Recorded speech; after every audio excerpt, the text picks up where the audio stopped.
everyone, I'm Captain Logan. Vince!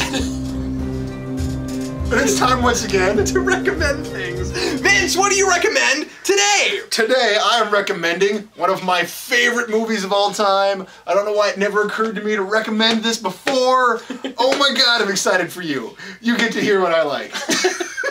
I'm so excited for you. That was kind of sarcastic. But anyway, I'm recommending The Wolfman. That's right, the 1948, or excuse me, there's so many years on the back. This thing has a bunch of different Wolfmen on it. It's a 2-disc thing.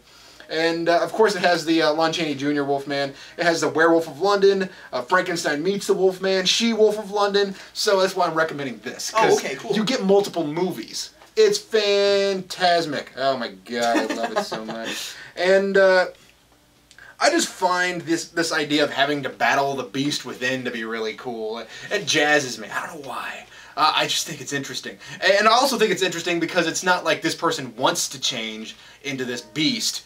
He is reluctant to change. Now, granted, most people know about the Wolfman. They've heard of the Wolfman. But for quite a few people, it's never occurred to them that they should watch a movie that was made prior to 2001. Isn't the Wolfman the guy that sparkles in direct sunlight? No. Oh, okay. Okay, sorry. I must be thinking of something else entirely different and only recently popular. He's the one that's not entirely unlike a puppy. You rub his belly, he rolls over and catches a frisbee. He's a great dog. But that was weird. Yeah, that was kind of weird. So this is the original Wolfman. I do think that the remake of the Wolfman's worth checking out. I was going to ask you about that. I haven't seen it. And I don't know if I own that or not. I think I do. I'll have to recommend that on another time, if so. And that will be an entirely different recommend. This I'm super jazzed for because it's Lon Chaney Jr., Bela Lugosi. This has an interesting cast. This has interesting characters. It's just a lot of fun. It's people. It's old movies are worthwhile. And that's why I'm so excited about it. Because people tend to remember, tend to stop thinking of movies before 2000 as being worthwhile. I mean, there's so many people that say, wow, that movie's really old. Came out 2 years ago. Yeah, that's old. No, it's not. They said, well, what would you call an old movie? Well, something came out circa 1940. That's an old movie. And you should still watch it because it's worthwhile. It's becoming a lost art. These things are becoming a lost art form because people are just not realizing that they're even worth it. I can't say that word. Even worthwhile. There's a GNN in this. Anyway. Yeah. So, there's not a lot I really have to say about the Wolfman specifically. This is the quintessential Wolfman thing. There are other good werewolf movies, but I think this one holds up. I think you do have to appreciate old film styles in order to enjoy these things. So, having gone on my short rant, I still think it's worthwhile. At least try it, because a lot of people say, I don't want to give it a shot. Why not? Granted, of all the movies on this disc, I think the Wolfman's the one that's worthwhile. The other three are just kind of fun and goofy, and yeah, I can't recommend those. But I recommend it because it has featurettes. Now, this thing came out with the re-release of Frankenstein and Dracula during the Van Helsing. Now, regardless of whether or not you liked Van Helsing, the movie, this thing, there's documentaries. It's just, I loved this whole set. I was just on the edge of my seat, just like when I finally bought it. So, yep. What do you recommend today, Cap? Well, today I'm going to also recommend an old movie, though I'm not going to take mine and do this with it, or talk about how I didn't need to ever buy any films ever again, or even eat after I saw mine. But I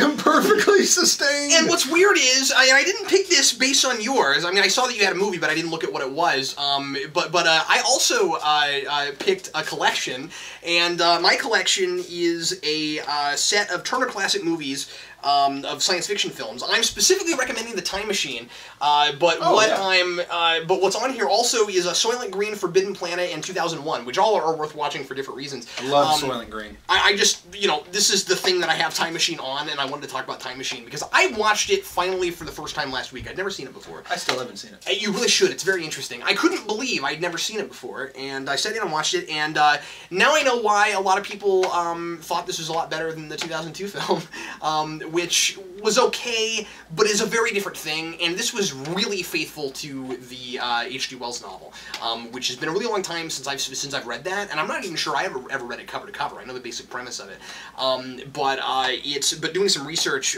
they were really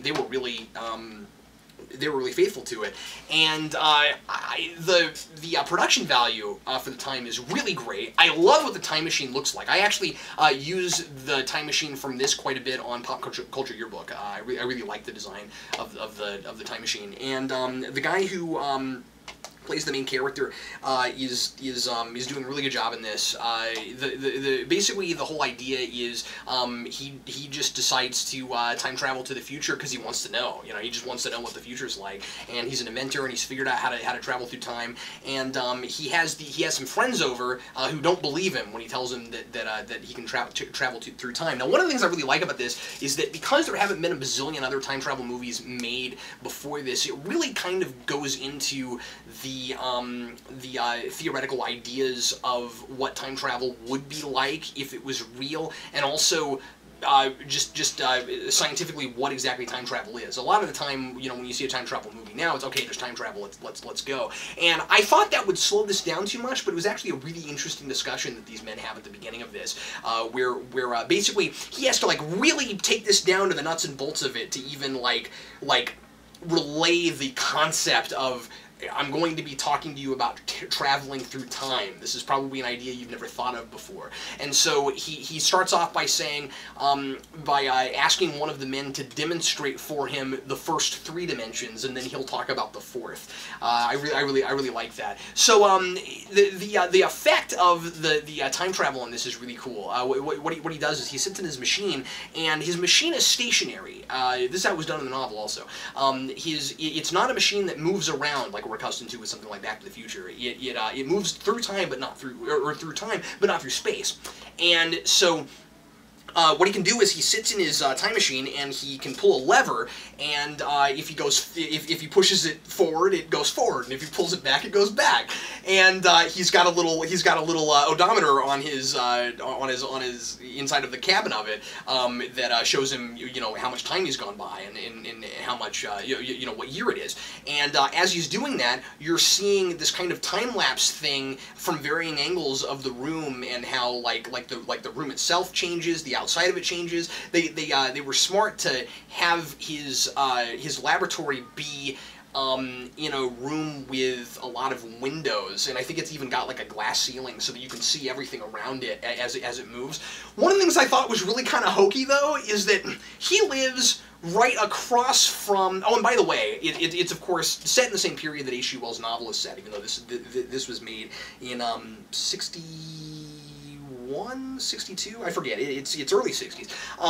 He's in the 19th century, and he's right at the turn of the century. We don't even have cars yet.